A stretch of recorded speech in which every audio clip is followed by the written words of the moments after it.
সবাইকে স্বাগতম। BBA second year এবং থার্ড ইয়ারের বিজনেস স্ট্যাটিস্টিক্স বইয়ের চ্যাপ্টার ইন্ট্রোডাকশন টু বিজনেস স্ট্যাটিস্টিক্সের 3 নম্বর লাইভ ক্লাসে আমরা এই চ্যাপ্টারটা খুবই গুরুত্ব সহকারে ম্যাথগুলোর সমাধান করব, কারণ একেবারে প্রথম থেকে তোমাদের যা বোঝানো হয়েছে আগের 2টা লাইভ ক্লাসে আমি আরেকবার দেখাচ্ছি। এই যে তোমরা এখানে দেখতে পাচ্ছ ক্লাস, তারপর exclusive method, inclusive method, mid value, frequency, cumulative frequency, real class, এগুলো তোমরা আগের 2টা লাইভ ক্লাসের মাধ্যমে, বিশেষ করে 1 নম্বর লাইভ ক্লাসের মাধ্যমে তোমরা জেনেছ। জানার প্রয়োজনীয়তা শুধুমাত্র এই চ্যাপ্টারের জন্য তা কিন্তু নয়, পরবর্তী চ্যাপ্টার, এমনকি তোমাদের বিজনেস স্ট্যাটিস্টিক্স বলতেই যে কোনো চ্যাপ্টারের নাম আমাকে বলো না কেন, অবশ্যই ওই চ্যাপ্টারের মধ্যে নতুন করে কিছু না কিছু সূত্র থাকবে এবং এইখানে যে তথ্যগুলো তোমাদেরকে বোঝানো হয়েছে এগুলোর প্রয়োগ করতে হবে। সুতরাং এই চ্যাপ্টারটা শুধুমাত্র এই চ্যাপ্টারের অঙ্কের সমাধান করার জন্যই নয়, সবগুলা চ্যাপ্টারের ম্যাথ সমাধান করার জন্য। ভালো করে দেখে নিও। আর আমরা ফ্রিকোয়েন্সি ডিস্ট্রিবিউশন টেবিল করেছি, পাই চার্ট করেছি, স্ট্রিমের লিফট ডায়াগ্রাম করেছি। তো বাকি যেগুলো আছে এগুলো আমরা পরবর্তী লাইভ ক্লাস এবং আজকের লাইভ ক্লাসের মধ্যেই শেষ করব। রেঞ্জের সূত্র, তারপর ক্লাস ইন্টারভেলের যে সূত্র, এগুলো আয়ত্ত করে নিও। ওয়ালাইকুম আসসালাম, সবাই কেমন আছেন? যারা পেইড কোর্সে ভর্তি হয়েছেন, ড্রাইভের মধ্যে অলরেডি সকল চ্যাপ্টারের ক্লাস দেওয়া আছে। আর বিজনেস স্ট্যাটিস্টিক্স বইয়ের যে ক্লাসগুলো আমি দিয়েছি বা আমি যে ক্লাসগুলো দিই প্রতি বছর শতভাগ কমন থাকে। এই তো গত বছর পরীক্ষার্থীদের শতভাগ কমন ছিল, সুতরাং নিশ্চিন্তে আমি যা তোমাদের বুঝিয়ে দিয়েছি এগুলো প্র্যাকটিস করো। প্রবলেম 5 খুবই গুরুত্বপূর্ণ একটা ম্যাথ। তো একটা বুঝলে এইটার নিয়মে অন্য 5টা অঙ্কের সমাধানও পারবে। Earning of 40 street nut seller are given below in টাকা। যে 40 জন নারকেল বিক্রেতার উপার্জন নিচে দেওয়া হলো 40 জনের। তারপর রেকর্ড হচ্ছে make a frequency distribution by taking suitable class intervals. উপযুক্ত শ্রেণী ব্যবধান বা শ্রেণী ব্যাপ্তি নিয়ে মেক ফ্রিকোয়েন্সি ডিস্ট্রিবিউশন গণসংখ্যা নিবেশন সারণী তৈরি করব। আর 2 নম্বর প্রশ্নটা, represent the data with a histogram and find the mode from the histogram. আর এইখানে যে ডাটাটা তুমি পাবে এটাকে হিস্টোগ্রাম বা এটার দ্বারা আয়তলেখ অঙ্কন করতে হবে। আর আয়তলেখ অঙ্কন করার পরে ওই আয়তলেখ থেকে মৌড অথবা প্রচুরক বাহির করতে হবে। মৌড অথবা প্রচুরক একেবারে সহজ, শুধু ক্লাসটা দেখবেন, ভিডিওটা দেখবেন, সহজে বুঝে যাবেন, একেবারেই সহজ হয়ে যাবে। তো যাই হোক, প্রথম যে প্রশ্ন, উপযুক্ত শ্রেণী ব্যাপ্তি আমাদের নিতে হবে। ওয়ালাইকুম আসসালাম। এখন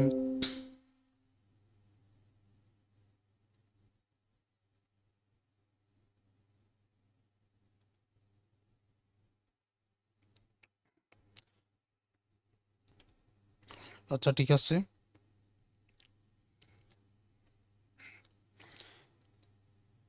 make frequency distribution by taking suitable class intervals. তো দেখে নাও এখানে সর্বোচ্চ সংখ্যা কত আছে, সর্বনিম্ন সংখ্যা কত আছে, এটা আমরা একটু চেক করে নিই। এখন প্রথম থেকে শেষ পর্যন্ত যতগুলো সংখ্যা দেওয়া আছে আমরা চেক করব যে এখানে সর্বোচ্চ কত। ভালো করে যদি চেক করি তাহলে দেখতে পাবো যে সর্বোচ্চ এখানে আছে 66, আর সর্বনিম্ন আছে, যদি আমরা ভালো করে চেক করি তাহলে এখানে পাবো 12। সর্বোচ্চ হচ্ছে 66, সর্বনিম্ন 12। তো এখান থেকে আমাদের রেঞ্জ বাইর করতে হবে, পরিসর বাইর করতে হবে। তো রেঞ্জের সূত্র কি? Highest value minus lowest value plus 1। এখন আর দেওয়ার প্রয়োজন নেই, এগুলার নিয়ম আগে ছিল, 19-এ ছিল। সর্বোচ্চ সংখ্যা থেকে সর্বনিম্ন সংখ্যা বিয়োগ করে দিলে আমরা রেঞ্জ বা পরিসর পেয়ে যাই। তো সেই ক্ষেত্রে আমরা এখানে রেঞ্জ কত পাবো? তো আমরা এখানে লিখে নিতে পারি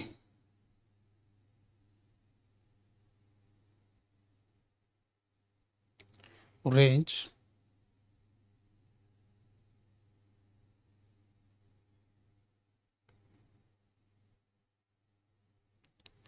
হাইয়েস্ট ভ্যালু মাইনাস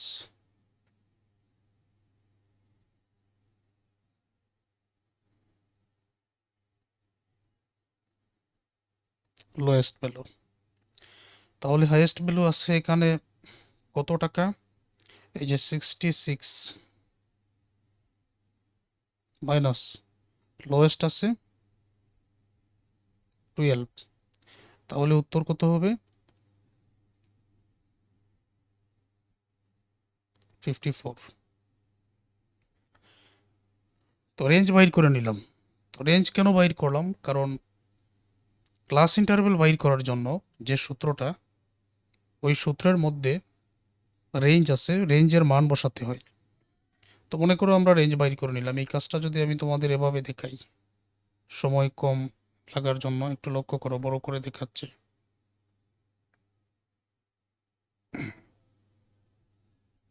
এখানে লক্ষ্য করো, আশা করছি দেখা যাচ্ছে। তো রেঞ্জ আমি যেরকম বাইর করলাম, হাইয়েস্ট ভ্যালু 66 ছিল আর লোয়েস্ট ভ্যালু 12 ছিল। 66 থেকে 12 মাইনাস করলে 54। তারপর এনের মান তো এখানে 40 আছে। 40 জন নারকেল বিক্রেতার আয়ের হিসাব, যেহেতু এনের মান নিশ্চয়ই এখানে 40। তো determination of class interval according to Sturges rule, এই সূত্রটা সি দ্বারা বোঝায় ক্লাস ইন্টারভেল। সূত্র হচ্ছে রেঞ্জ। রেঞ্জের মানটা এখানে কত? 54। তাহলে রেঞ্জের জায়গায় আমি এখানে 54 বসিয়ে দিব। নিচে আছে 1, 1-এর 1 বসাও, প্লাসের প্লাস বসাও, 3.322 এটা এখানে বসাও। তারপরে লগ এন, লগ বসাও, আর এন এর যে মানটা ওই যে এখানে লিখছো না, এন এর মান 40, এন এর মানটা এখানে বসিয়ে দাও। অবশেষে তুমি যখন ক্যালকুলেটরের মাধ্যমে আলাদা করে লগ 40-এর মানটা বাইর করবে, আলাদা করে লগ 40-এর একটা মান পেয়ে যাবে। এই লগ 40-এর মান মানে ক্যালকুলেটারে, সাইন্টিফিক ক্যালকুলেটারে লগ দিয়ে ইন্টু দিবে বা লগ 40-তে ইকুয়াল টু দিলেই কিন্তু উত্তর চলে আসবে। যে মান পাবে ওইটাকে 3.322 এটার সাথে গুণ করবে, কারণ এই দুইটা গুণ হয়ে আছে। গুণ করার পর 1 যোগ করবে এইটার গুণফলের সাথে। তো যত হবে তত দ্বারা উপরের 54কে ভাগ করবে, তাহলে 8.54 উত্তর পেয়ে যাবে। এখন 8.54 এটা তুমি চিন্তা করবে যে 10-এর কাছাকাছি না 5-এর কাছাকাছি, 5-এর কাছাকাছি নাকি 10-এর কাছাকাছি। তো এটা কিন্তু 8.54 এটা 10-এর কাছাকাছি। তখন এটা উত্তর কি হবে?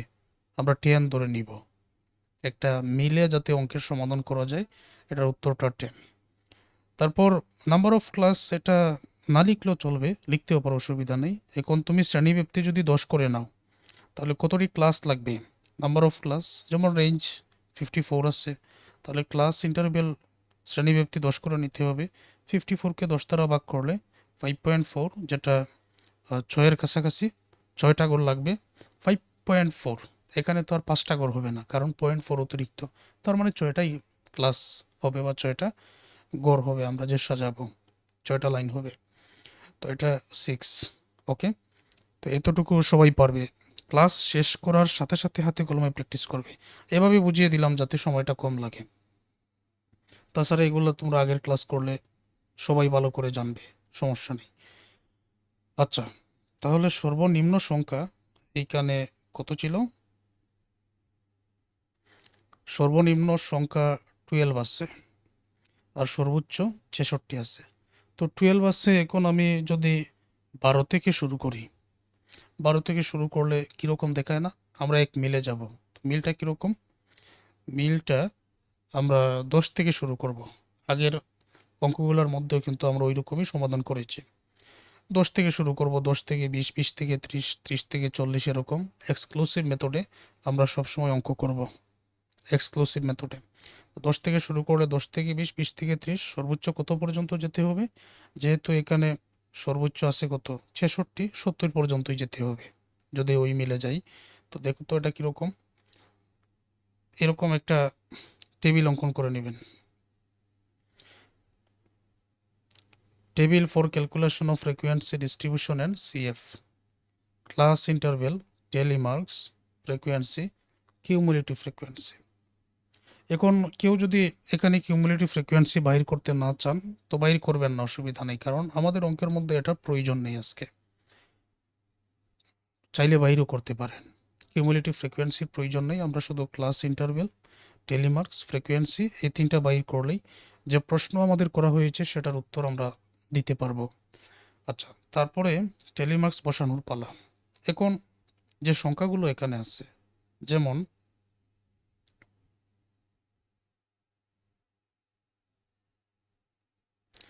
এই জায়গায় আছে প্রথমে 19, 19টা কোন করে বসবে বলো তো?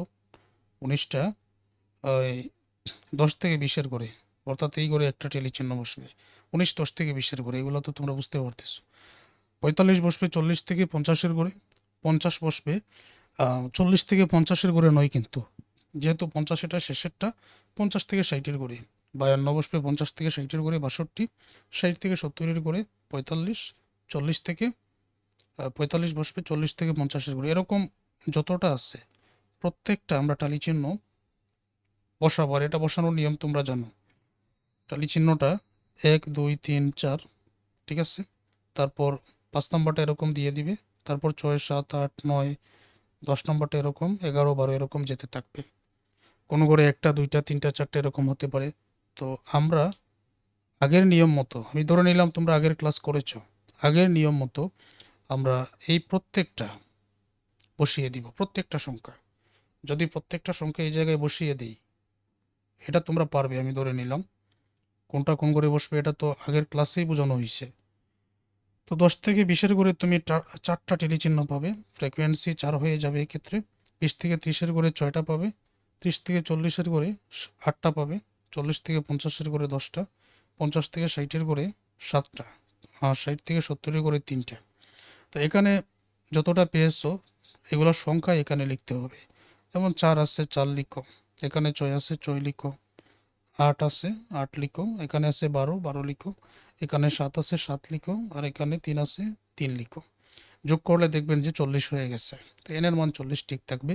কিউমুলেটিভ ফ্রিকোয়েন্সি প্রথমে আসছে 4, তো 4 এর 4, 4 এর সাথে আরও 6 যোগ করলে 10, এই 10 এর সাথে 8 যোগ করলে 18, 18 এর সাথে 12 যোগ করলে 30, এই 30 এর সাথে 7 যোগ করলে 37, 37 এর সাথে 3 যোগ করলে 40।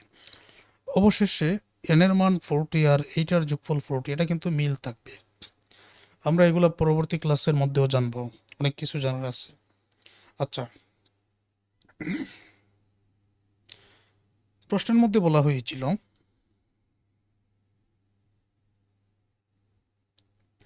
Represent the data with a histogram, একটি আয়তলেখের মধ্যে এই ডাটাগুলো উপস্থাপন করার জন্য find the mode from that histogram, ওই আয়তলেখ থেকে মোড বা প্রচুরক বাহির করো। মোড বা প্রচুরক আমি অল্প সময়ের মধ্যে অঙ্কের সমাধানটা এখানে বুঝিয়ে দিতেছি।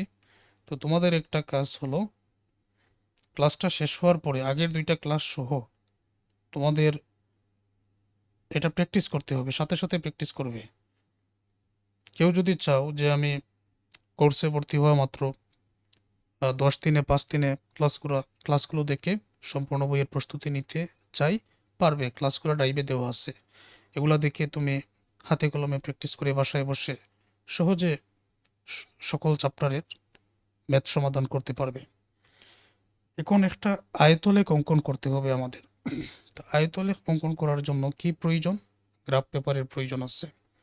তো আলাদা করে গ্রাফ পেপার আমরা এখানে নিতে পারতেছি না, আমরা এখানে অঙ্কটা বসবো। তো গ্রাফ পেপার তো এরকম থাকবে,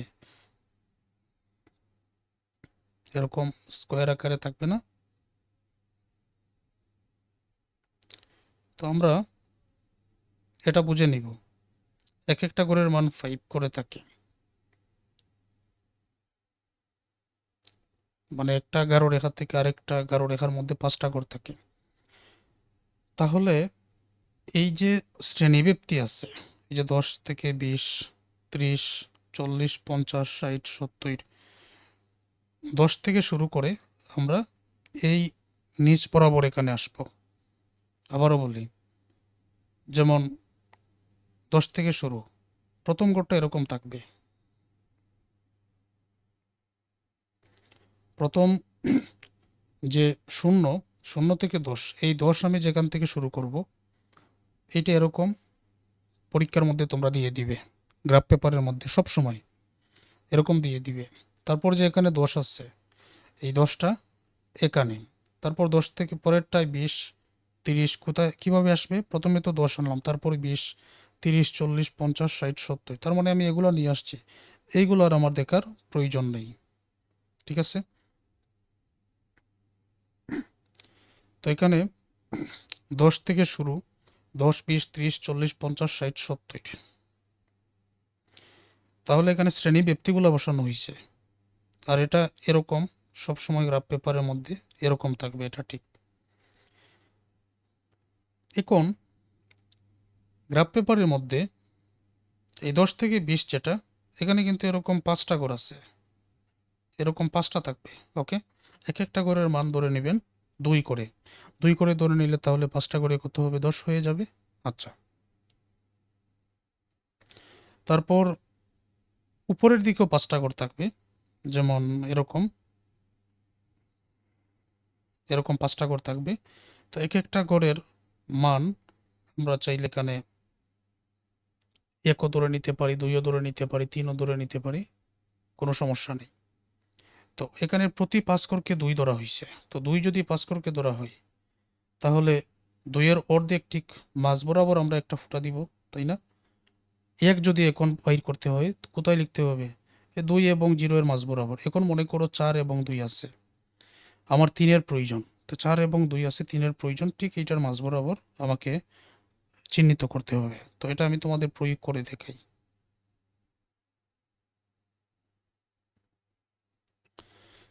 আচ্ছা, এখানে লক্ষ্য করো, প্রথম যে ফ্রিকোয়েন্সি, ওই যে 10 থেকে 20-এর ঘরে 4 আছে, এই হচ্ছে 10 থেকে 20, এটা 10 থেকে 20 না, 10 থেকে 20-এর ঘরে 4 পর্যন্ত যেতে হবে। তো এখন 4 আছে না ফ্রিকোয়েন্সি, এই যে দেখো 4, এটা যদি 4 হয়, তাহলে আমরা এই এই লাইনটাকেই কিন্তু আমরা চিহ্নিত করলাম। তো এখন কি কাজ আমাদের,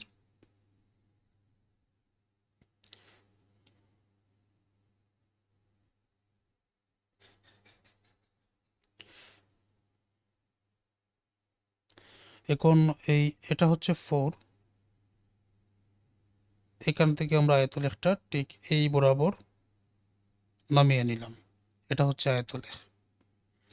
আচ্ছা, পরেরটা কত আছে, পরেরটা আছে এখানে 6, এই 20 থেকে 30-এর ঘরে, মানে এই যে 20 থেকে 30-এর ঘরে 6 আছে।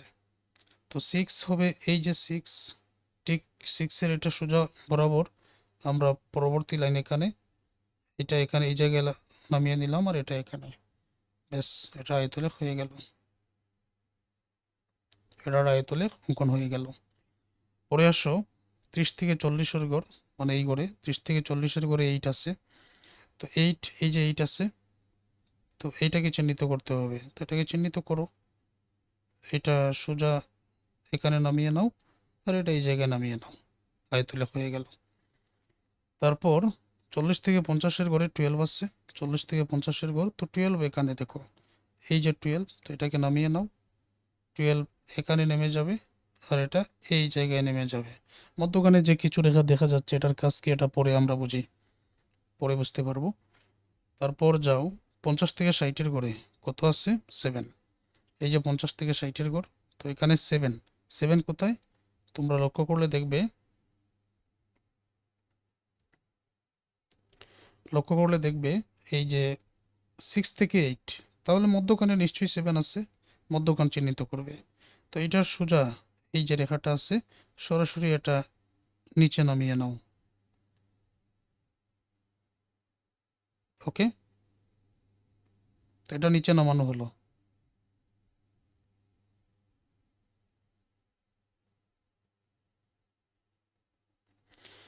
তারপর 60 থেকে 70-এর গড়ে 3 আছে, 60 থেকে 70-এর গড়। তো 3টা আমরা কোথায় পাবো? আমরা 3 পাবো 2 এবং 4-এর ঠিক মাঝ বরাবর, অর্থাৎ এইটা ঠিক মাঝ বরাবর আমরা এই লাইনটা এখন নামিয়ে নিব। তাহলে এটা নামিয়ে নেই, নামিয়ে নিলাম। আয়তলেখ অঙ্কন হয়ে গেছে। এখন আরেকটা প্রশ্ন করেছে যে আয়তলেখ থেকে তাহলে প্রচুরক বাইর করো। আয়তলেখ কীরকম? আচ্ছা, আয়তলেখ অঙ্কন করতে কি কি লাগে? এটার উত্তর কি? এটার উত্তর হলো যে আয়তলেখ অঙ্কন করার জন্য শ্রেণীব্যাপ্তির প্রয়োজন আর গণসংখ্যা ফ্রিকোয়েন্সির প্রয়োজন। উত্তর তো হয়ে গেছে। তো এই যে শ্রেণীব্যাপ্তি এখান থেকে সাজালাম কিভাবে, 10 থেকে শুরু করে এই বরাবর নিচে নেমে গেছি, 10 থেকে শুরু করে এই বরাবর নিচে নেমে গেছি।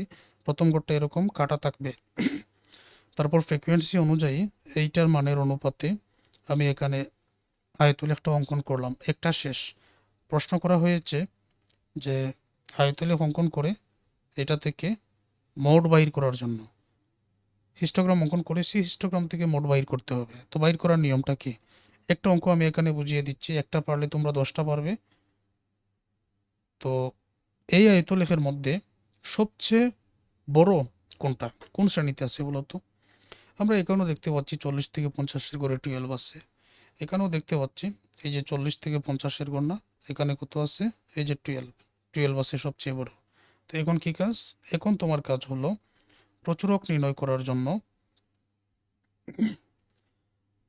এই যে 50 থেকে 60-এর গড় সবচেয়ে বড়, এটার আগের গড় 30 থেকে 40, এইটার সাথে এটার ঠিক উপর থেকে আগের গড় যেখানে মিলবে এটার সাথে একটা টান, আর এই এই কোণ থেকে পরের গড় যেখানে মিলবে সেখানে একটা টান। তো মিলেছে কোথায়? এই যে এই রেখাটা যেখানে মিলেছে আর এটার এই রেখাটা যেখানে মিলেছে ওইটা টান দিয়ে আমরা মিলাবো।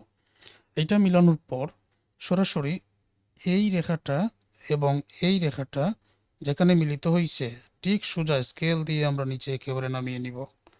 সোজা করে নামাবেন এই রেখাটাকে, ঠিক সোজা স্কেল দিয়ে আমরা এইখানে মনে করো নিচে একবারে নামিয়ে নিলাম।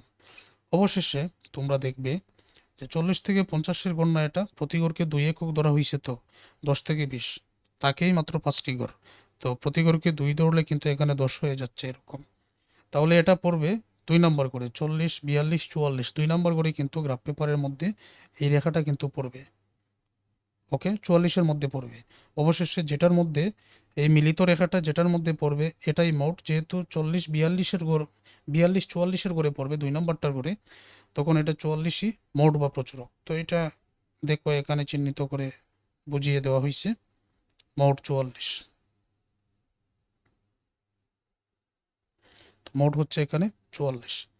40 থেকে এখানে এরকম, যেমন ধরো 40 5টা ঘর থেকে না, 42, 44, 46, 48, তারপর এটা 50। তো এটা কিন্তু 44-এর গড়েই পড়বে।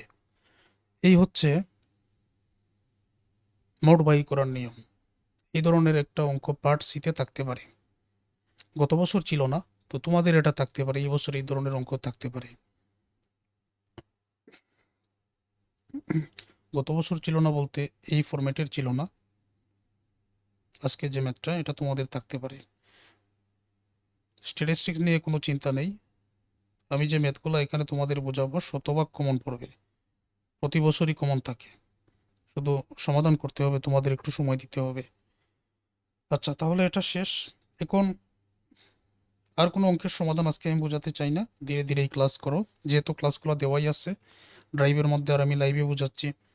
তো ধীরে ধীরে এই ক্লাস করো, অসুবিধা নেই। তোমরা এই ক্লাসটা দেখে পুনরায় দেখে, একটু পরে ড্রাইভে দিয়ে দিচ্ছি, পুনরায় দেখে ম্যাথটা প্র্যাকটিস করো, এই অঙ্কটা সমাধান করো। তো আজকের এই ক্লাসটা এই পর্যন্ত।